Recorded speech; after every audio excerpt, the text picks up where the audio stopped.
Hello friends, तो आज हम पढ़ेंगे प्रेमचंद, लेखक प्रेमचंद की उन्होंने जो कहानी लिखी है ईदगाह कहानी को आज हम पढ़ेंगे। तो प्रस्तुत कहानी के आरंभ में रमज़ान के पूरे 30 रोज़ों के बाद आई ईद से गांव भर में हुई हलचल का चित्र किया गया। आगे हैं, बड़े बूढ़े तो ईद मनाने जाने के लिए तैयारी करते ही हैं, साथ ही बच्चे इस अवसर पर बहुत खुश होते हैं क्योंकि उन्हें खर्च करने के लिए ईदी मिलती थी। जो उन्हें पैसा मिलता था उसे कहते थे कि ईदी मिलती थी खर्च करने के लिए।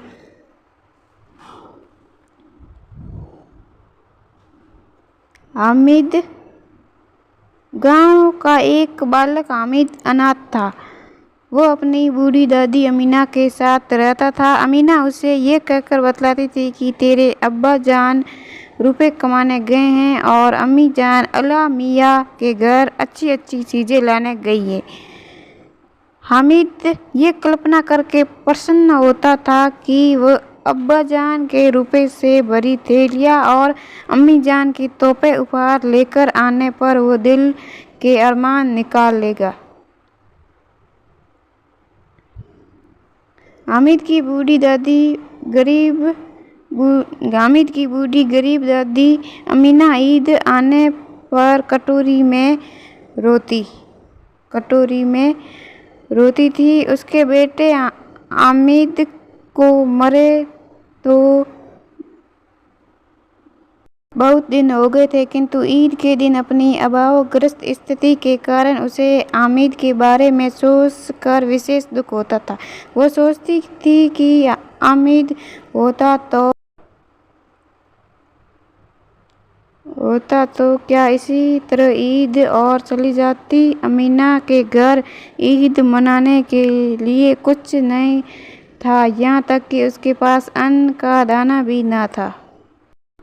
गांव के और बच्चे अपने बाप के साथ ईदगाह जा रहे थे, किंतु अमीना हामिद के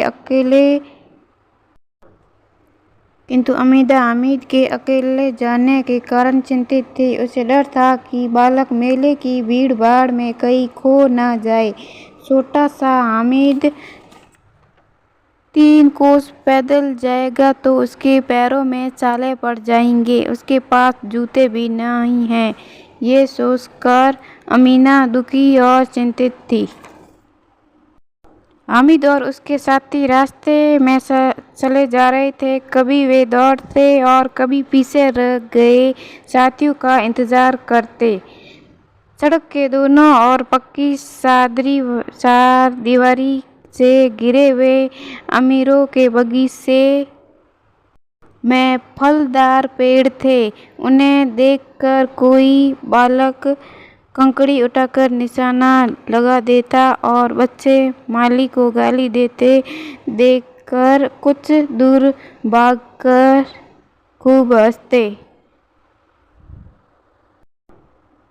शहर की अदालत, कॉलेज, क्लब घर आदि की बड़ी इमारतें देखकर वे उसके संबंध में कई तरह की कल्पनाएं करते थे। वे सोचते थे कि क्लब घर में मुर्दे खोपड़ियाँ दौड़ती हैं, क्लब घर में मेमों के खेलने की सुनी हुई बातों पर उन्हें आश्चर्य होता।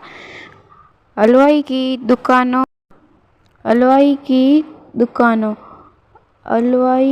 दुकानों और रात को पहरा देने वाले कांस्टेबलों के बारे में सुनी हुई बातों की वे चर्चा करते। कोई कहता कि रात को जिनार सारी मिठाई खरीद ले जाते और कांस्टेबल चोरों से मिले रहते हैं। बच्चे गांव वालों के साथ ईदगाह के पास पहुंचे। वे इक्के तागो मोटरों पर सवार लोगों उनके भड़कीले वस्त्रों को देखते ही रह जाते। उन्हें अपनी विपन्नता का ध्यान भी न था। लेखक ने पंक्तिबद्ध रोजदारों की सामूहिक क्रियाओं और ईदगाह की सुंदर व्यवस्था का चित्रण किया है। बच्चे एक दूसरे से पीछे नहीं रहना चाहते। वे खिलौने खरीदते हैं और अपने अपने खिलौने को श्रेष्ठ मानते हैं। हामिद के साथी मिट्टी के सिपाही, बिजली वकील आदि खरीदते हैं। वे खाने की चीज़ें खरीदते हैं और खाते हैं, किंतु हामिद के पास 3 पैसे। वो महंगी चीज़ें कैसे खरीदे? साथ के बच्चे हामिद का गरीबी का मजाक उड़ाते। अंत में हामिद अपनी दादी का ध्यान रखकर चिमटा खरीदता है और ये सिद्ध करने में सफल हो जाता है कि खिलौने से चिमटा ही अच्छा है। वो कई खिलौने के बराबर हैं। सब बच्चे अपने खिलौने हामिद के हाथ में दे देते हैं। तब उनके चिमटे को लेकर देखते हैं। बच्चे घर के खिलौनों दिखाकर गौरव का अनुभव करते हैं। वे उन्हें अच्छी तरह रखने की अधिक मशगूल हो सावधानी नहीं रख पाते। फलत खिलौने गिरकर टूट भी जाते हैं। वे खिलौने को ठीक करने के लिए अपनी बुद्धि का पूरा उपयोग भी करते हैं। हामिद के हाथ में चिमटा देखकर अमीना को दुख हुआ कि उसे सारे मेले में और कोई चीज़ ही न मिली। हामिद द्वारा सफाई देने पर अमीना का क्रोध स्नेह में बदल गया।